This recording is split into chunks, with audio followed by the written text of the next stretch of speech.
Welcome to the channel, guys. Today we're going to talk about a little bit of habitat work and how to get on your property. I got 7 key points that I want to talk about. If you're interested in killing mature deer on your property, then this is the video for you.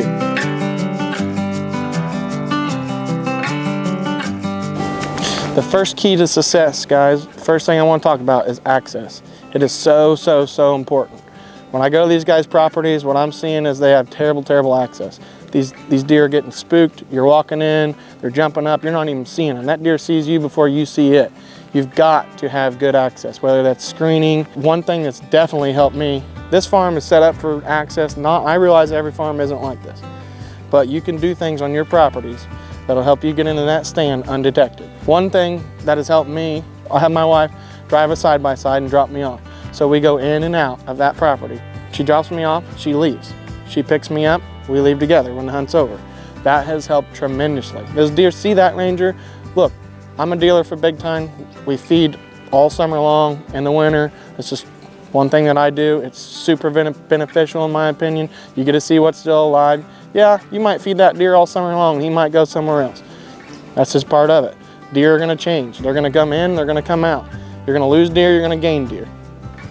So that's all up to you. That's what I do. We leave the side-by-side running in the summer when we feed those deer. I get pictures. We'll just be pulling out and those doe groups are coming to eat that feed. They're used to that.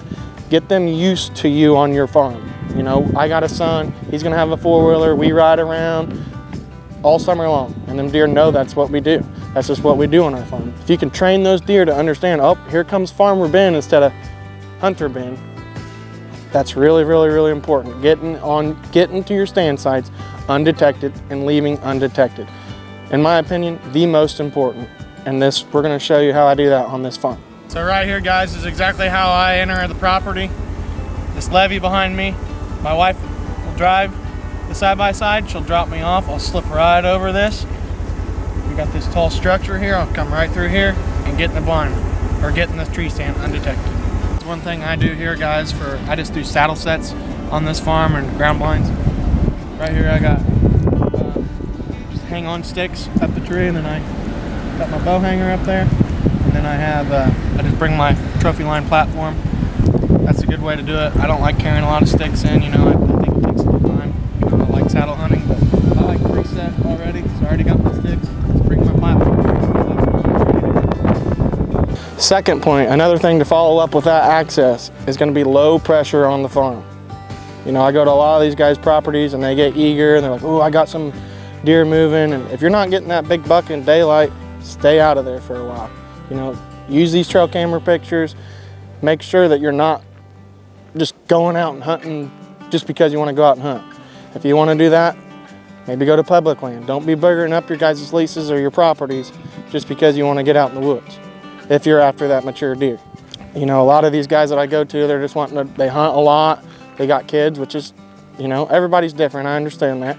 But if you're after that mature big buck, you need to have low pressure on your farm, hunting the right days, things of that sort. I see a lot of that on these guys' farms where they're just going out and hunting, you know, and their access is bad, they're hunting often, you know, that they're just boogering that property up before they even know it. And they don't even know it until they're not getting pictures of that mature buck anymore.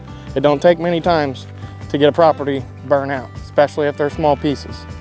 The next point I'm going to talk about is food plot and what to plant and food plot architecture and connecting trails. So this piece of property here is, we'll have some drone footage to show you how I've set this place up that's helped me succeed. So when we're talking food plots, you know, a lot of guys, you know, are big on the brassicas or plant one certain product that I'm seeing, you know, like full turnips or full radishes. You know, these deer seek a variety. We need to have a product that has plenty of different plants in it. I am a dealer for Big Time. One of their products called Long Range.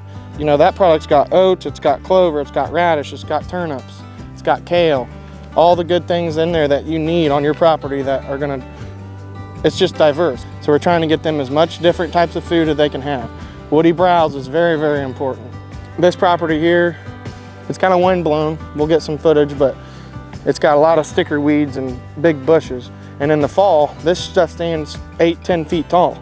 They like that. They're edge movers. These deer are edge movers. So when you have talk about connecting trails through your food plots, as you'll see in the video, we have a great connecting trail, and they're not going to use it all the time. Your does are going to use it, the fawns are going to use it, and we want to break these food plots up.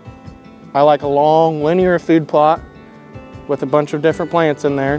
That way, if you ever notice that you're hunting a field edge and you got a doe group come out 20 yards, and then 40 yards down you have another doe group that comes out, and then another doe group, and maybe a small buck comes out from here.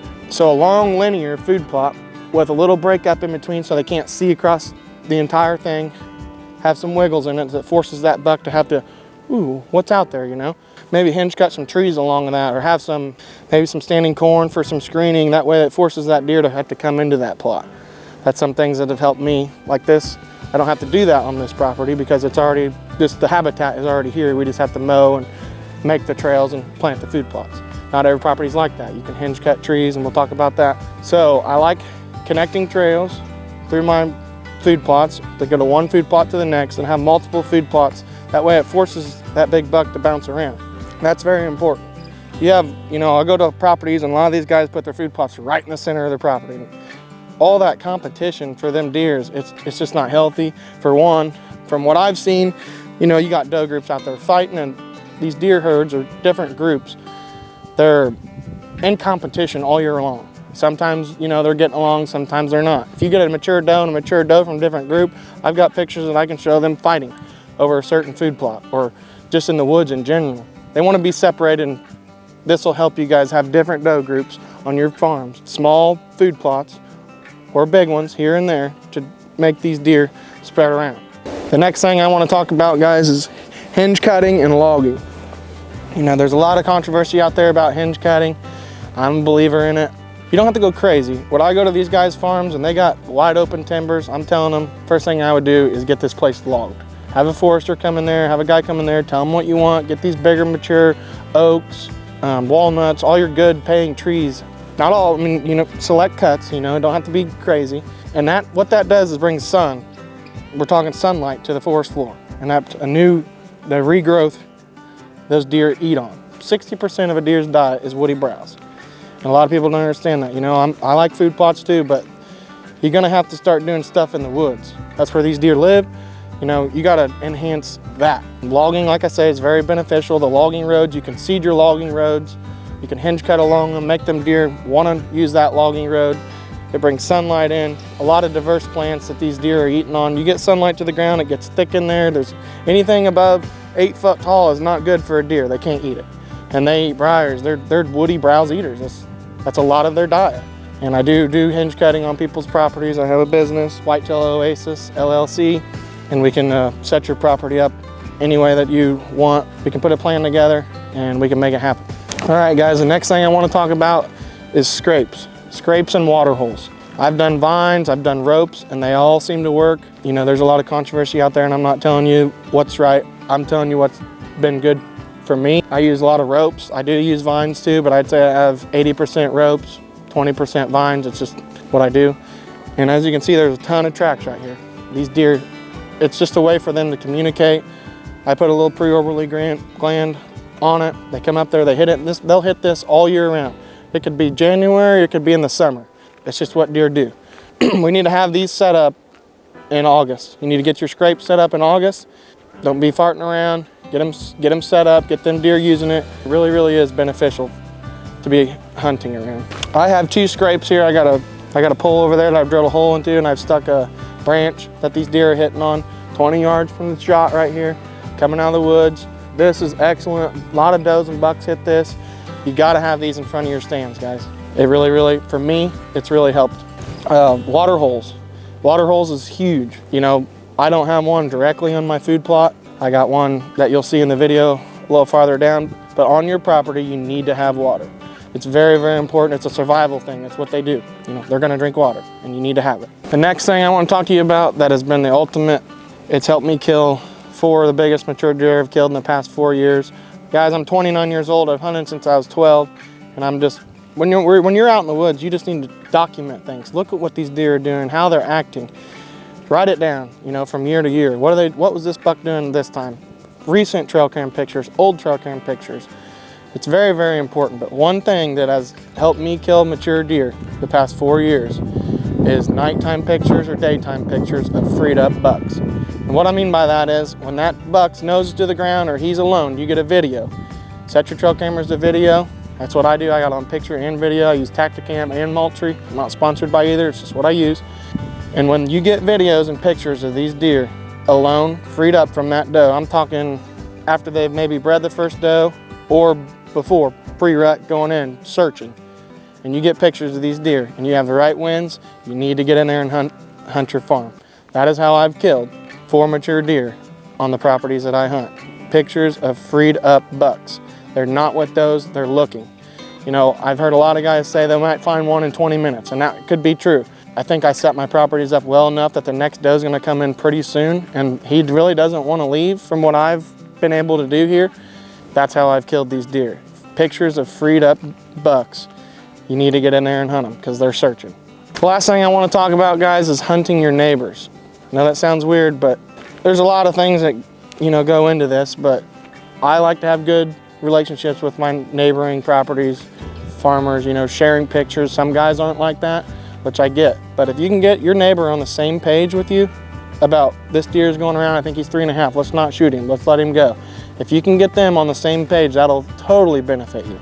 And I know, guys, a lot of guys have kids, and you know, a lot of people just like to be out and hunt, and that's fine. Maybe this video isn't for you. We're talking about how to kill mature deer. You guys have to be on the same page, habitat-wise. You don't have to be doing the same things. You know, if you've logged and he does hinge cutting, or you do hinge cutting and he don't, that's all fine. But what I'm saying is pictures of deer that are around. You guys need to be sharing those and talking about what deer we're not shooting, what deer we're after, and how to go about it.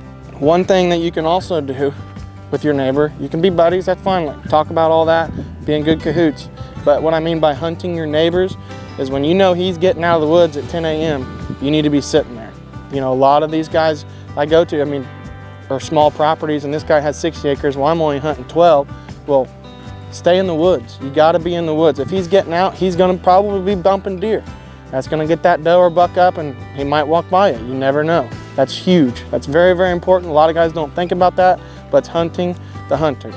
Know what your neighbors are doing, when they're getting in the woods, when they're getting out of the woods, and that could really help you success-wise.